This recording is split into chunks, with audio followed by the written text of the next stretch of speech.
नमस्कार प्रिय विद्यार्थियों। महाराजा गंगा सिंह विश्वविद्यालय बीकानेर के द्वारा निर्धारित पाठ्यक्रमानुसार स्नातक प्रथम वर्ष राजनीति विज्ञान के द्वितीय प्रश्न पत्र भारतीय राजनीतिक विचारक के अंतिम यूनिट में मानवेंद्र नाथ राय हैं, जिनके राजनीतिक विचारों का अध्ययन हम इस वीडियो व्याख्यान में करने जा रहे हैं। आप सभी का इस वीडियो व्याख्यान में हार्दिक अभिनंदन है। आइए हम जानते हैं नव मानवतावाद के प्रतिपादक एम.एन. रॉय के राजनीतिक विचारों को। मानवेंद्र नाथ राय की गणना आधुनिक भारत के ऐसे विचारकों में होती है जिन्होंने राजनीतिक, सामाजिक और आर्थिक प्रश्नों की मौलिक व्याख्या की। उन्होंने साम्यवाद के व्याख्याकार के रूप में विश्वव्यापी ख्याति अर्जित की। अगर उन्होंने मार्क्सवादी लेनिनवादी ढांचे में बंधकर साम्यवाद की व्याख्या नहीं की, उनके चिंतन में मानवतावाद हमेशा केंद्र बिंदु रहा। राय ने भौतिकवाद की नवीन व्याख्या कर उसे एक नैतिक पुट प्रदान किया।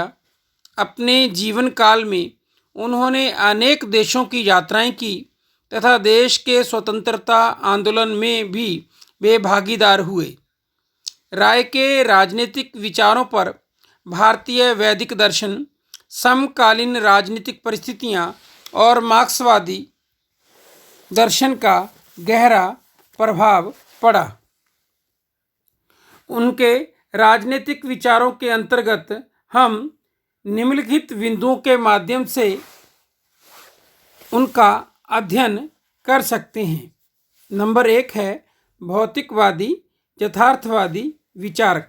राय भौतिकवादी विचारक थे। उनके अनुसार भौतिकवाद प्रकृति के यथार्थ ज्ञान का प्रतिनिधित्व करता है तथा प्रकृति से मानव का संबंध स्थापित करता है। यद्यपि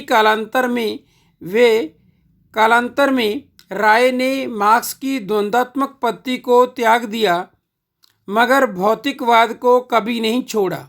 उनके अनुसार मनुष्य का मस्तिष्क ही संसार का जनक नहीं है, बल्कि कोई बाहरी चीज़ है जिससे या तो प्रतिक्रियाएं आती हैं या जो उत्तेजना के तत्व भेजता है, जिससे मस्तिष्क में अनुक्रिया होती है। लेनिन की तरह राय ने भी यह माना कि मनुष्य की चेतना से बाहर कोई चीज़ है। उसका खंडन वर्तमान भौतिकी से नहीं होता है। नेक्स्ट है वैज्ञानिक राजनीति संबंधी विचार। राय ने अपनी पुस्तकों व लेखों में वैज्ञानिक राजनीतिक संबंधी अपने विचारों को स्पष्ट किया। उन्होंने वैज्ञानिक राजनीति की प्रतिस्थापनाओं के सामाजिक आधारों पर बल दिया।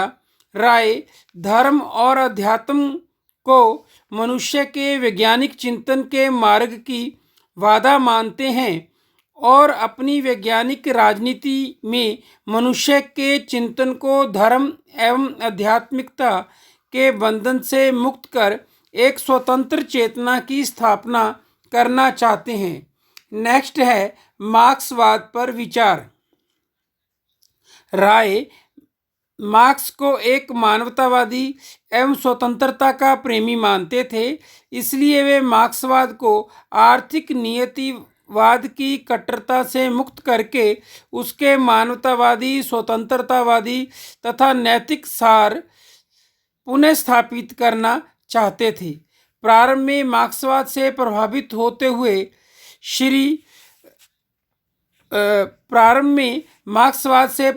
होते हुए भी वाद के रूप में मार्क्सवाद की प्रमुख प्रतिस्थापनाओं जैसे इतिहास की भौतिकवादी व्याख्या तथा अतिरिक्त मूल्य का सिद्धांत, वर्ग संघर्ष, सर्वहारा वर्ग के अधिनायकत्व तथा इतिहास की व्याख्या आदि विचारों की आलोचना कर अपनी असहमति व्यक्त की।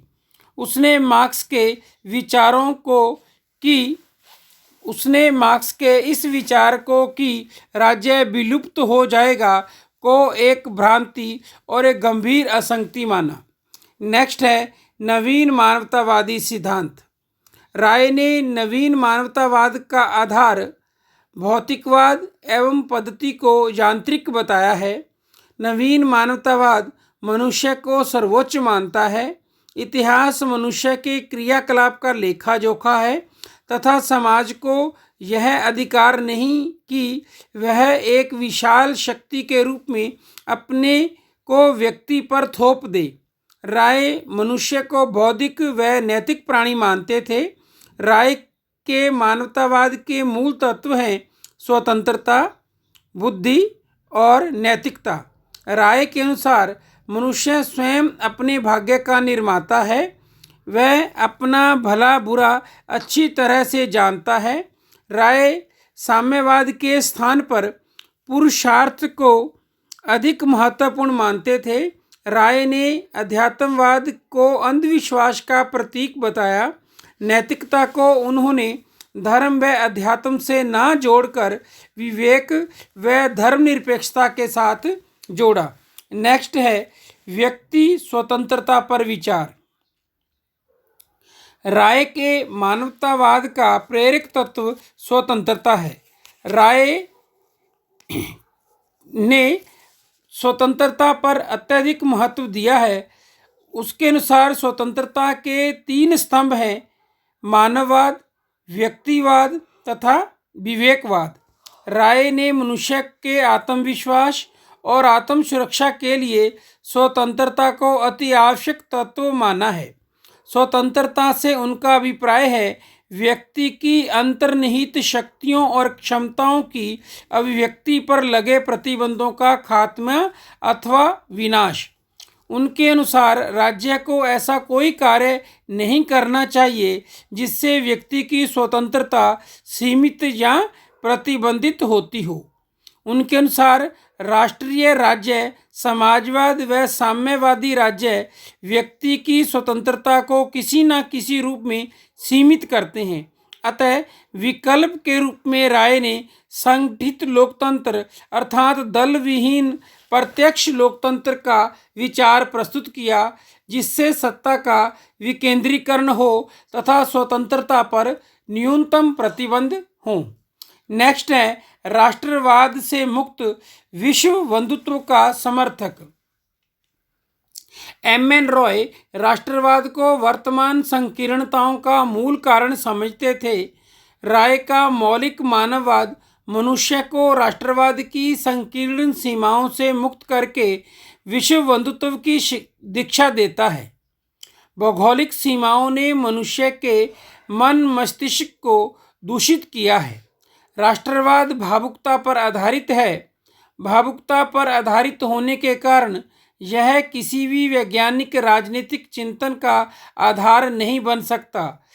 राय अंतर्राष्ट्रवाद के समर्थक थे। विश्व बंधुत्व तथा विश्व एकता में उनका अत्यधिक विश्वास था। नेक्स्ट है संगठित लोकतंत्र की अवधारणा। नागरिकों की स्वतंत्रता को साकार करने के लिए राय ने संगठित लोकतंत्र की अवधारणा का प्रतिपादन किया। इसके अंतर्गत राज्य का ढांचा संगठित स्थानीय लोकतांत्रिक निकायों के आधार पर निर्मित होगा। जब शक्ति विकेंद्रित व विभाजित होगी तो कोई भी व्यक्ति अधिनायक नहीं बन सकेगा, चाहे वह कितने भी ऊंचे पद पर विराजमान क्यों ना हो।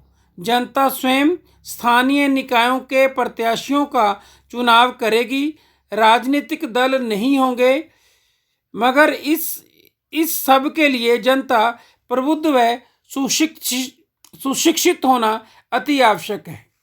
इस प्रकार हम राय के राजनीतिक विचारों के विवेचन से